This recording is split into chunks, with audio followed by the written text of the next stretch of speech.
ParkinsonNet is a new approach to the chronic management of people with Parkinson's disease. What we noticed in Holland is that prior to ParkinsonNet, healthcare was much like homeopathy. Every physician, every physiotherapist was treating 1 or 2 patients, had no specific expertise in Parkinson's disease, and was collaborating poorly with other professionals. So what ParkinsonNet does is really very simple. It is taking a selection of people who are motivated to become experts in that particular condition, give them a thorough training according to practice-based guidelines, install means to promote collaboration, and then funnel the patients towards these experts. So what you then create is a limited number of people treating a large volume of patients according to guidelines and working together in a network as a team.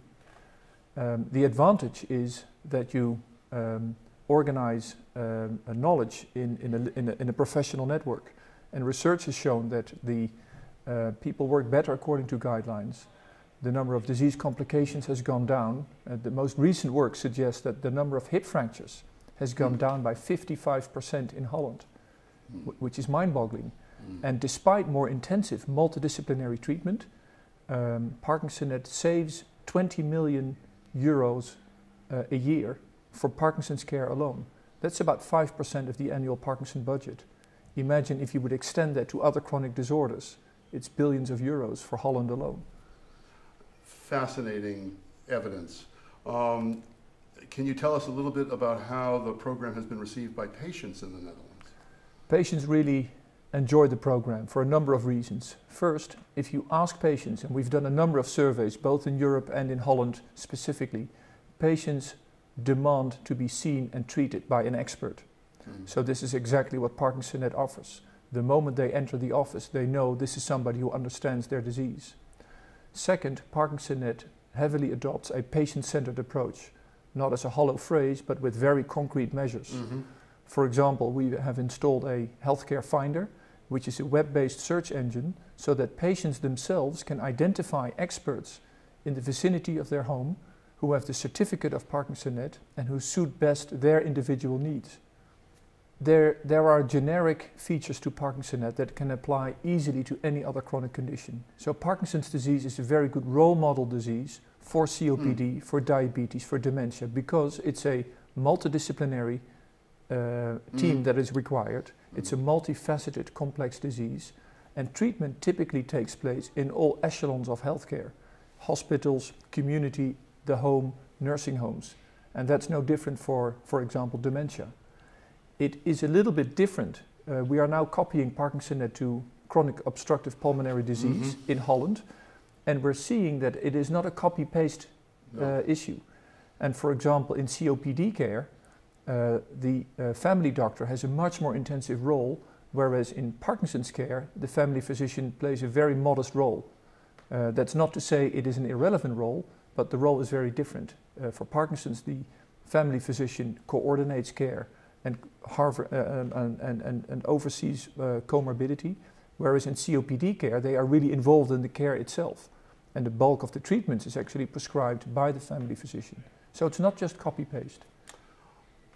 One important question that all policymakers would ask: are there any downsides to putting in place this ParkinsonNet approach, either to Parkinson's disease or more broadly?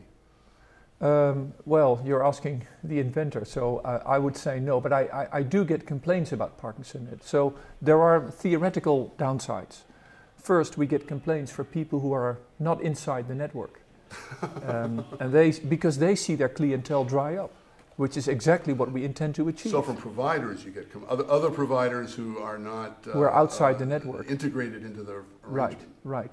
And we are addressing this issue now because the current ParkinsonNet is like a cowboy movie. There's black hats and white hats. There's the good guys inside ParkinsonNet and there's the bad guys outside.